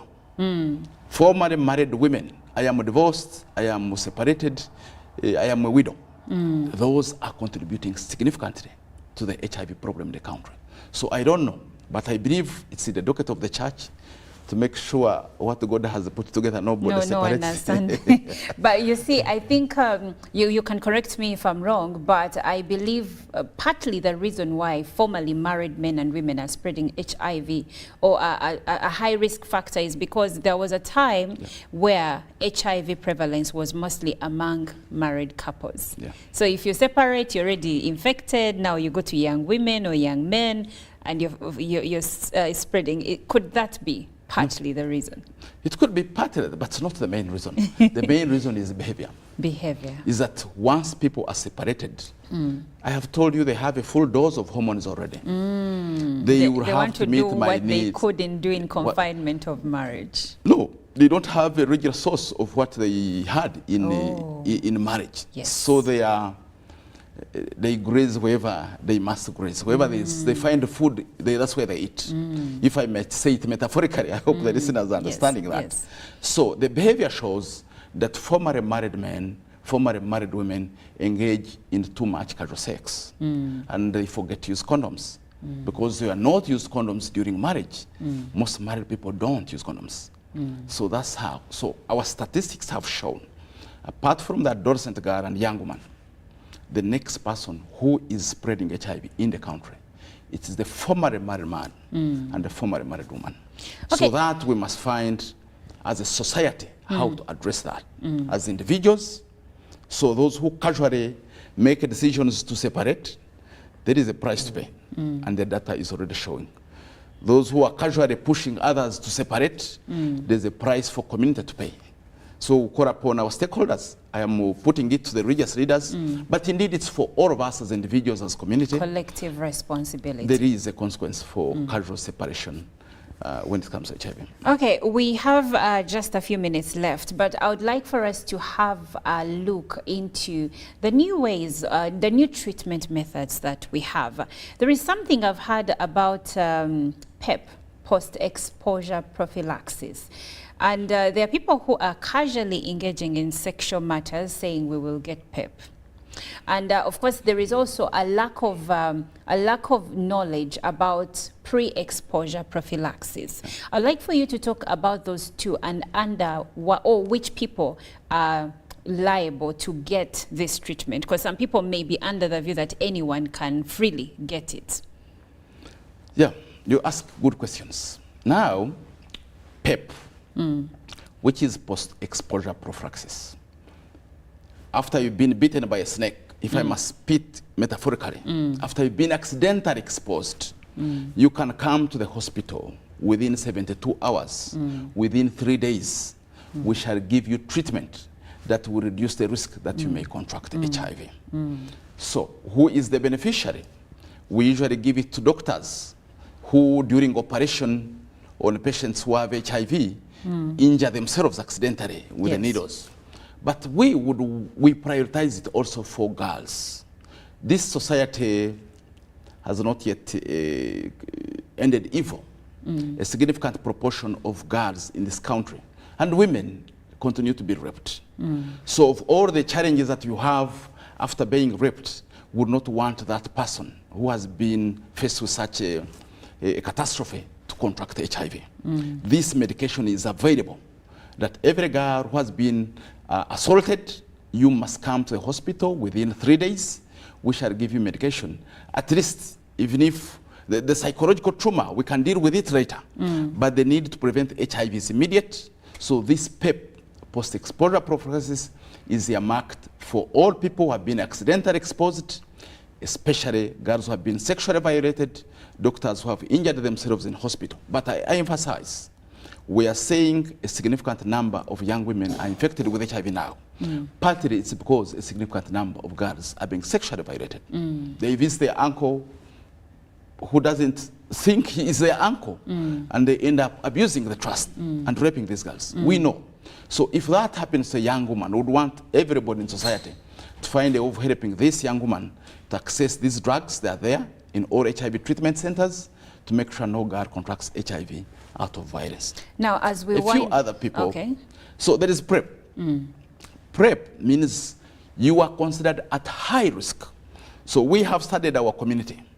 There are parts of our population where I would tell you that it's a matter of time. This person will get HIV. If I had money enough, I would mobilize all of them in a meeting and I tell them. We know them, who they are. So those people at high risk of contracting HIV because of their behavior, we would recommend that they get pre-exposure. Before you are infected, you come, we start you on HIV treatment. Very highly effective. Currently, we have it in form of a pill, but we are in the process of bringing it in the form of injection, which will be a one injection every 2 months. So for the other ones who don't like swallowing the pill every day, I think 6 months, six injections in a year would be so helpful, and we believe it will bring a significant support our response, especially for women. We notice that most of the HIV treatment prevention programs we have are favorable for men. A woman is at the hands of the man being responsible. But now with this injectable, we believe women, young women especially, who are really exposed, maybe because their husbands are promiscuous or because of the way they live, they should be able to sneak in without anybody calling them promiscuous, judging them, and get this injectable. And we are just one step away, getting approval from the National Drug Authority, but we are all set to implement that injectable PrEP. Okay, now as we wind up in a minute, can we please tell us about the symposium that is happening starting tomorrow? So, starting tomorrow, we are calling upon the community. There is a commitment to end AIDS by 2030. The information for us to share with you on how to end AIDS by 2030 is so much. But what we have done, we have mobilized our scientists. The best scientists, you would want to ask questions. Even me, I will be there. We would want the community, it is a community event. It is open to the public. Come and meet the scientists. Come and ask one-on-one questions. Because we are going to be displaying all the things we have always told you that we have. Is it PEP? Is it PrEP? Is it injection PrEP? Is it ARV? All those. HIV testing? Is it gene therapy? All those will be on display. We want the community, even those who can't speak English, to come for the symposium, for you to interact with the scientists, to get educated, to know what we have, so that you know of all the tools we have, what would work for you, and be educated. So we'll have it for 3 days, starting tomorrow. It's open to the public at the former KCCA grounds in Rugogo. Yes. So I would want to invite you. And there will be also Fidel Retire Memorial. So we shall have a concert with music inspired by the late Fidel Bongore Retire, still educating people. So you can come, you'll be entertained, but at the same time, you will learn, you will not be left behind in our journey to end AIDS by 2030. Well, that is Dr. Daniel Byamukama from the Uganda AIDS Commission. He heads the HIV response in the country. And we don't have time, so that's where we are going to end our conversation. But you can hear more and more about this at the KCCA ground starting tomorrow, because there is going to be a symposium. There is going to be a symposium by the Uganda AIDS Commission to speak matters HIV/AIDS. So for any questions, any queries, anything that you'd like to know more about the HIV/AIDS scourge and the goal to end HIV infections by 2030, you should be a part of this symposium. My name is Olive Monica Najima. Again, I thank you for being a part of Good Morning Uganda. And like I said in the beginning, we have something new, something special coming your way, and I don't want you to miss it. So stay tuned to find out what it is.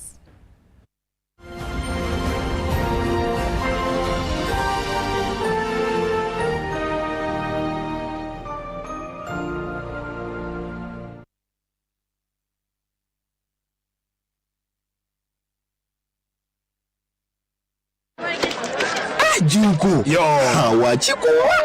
Check the shopping, man. What's your secret? Haven't you heard of the Parish Development Model PDM? Yes, I did, but I thought it was just a talk. No, it is real.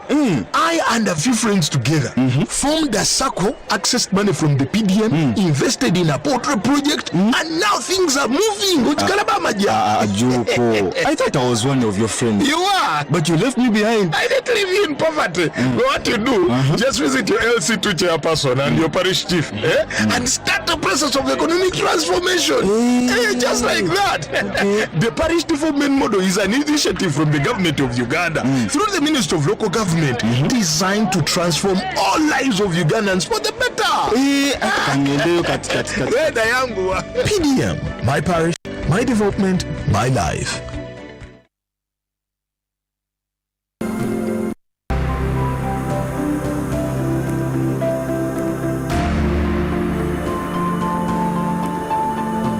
I've seen a number of community members out there that have formed themselves into groups and have identified enterprises, agricultural enterprises, rice and all that, and they've actually been successfully cultivating them.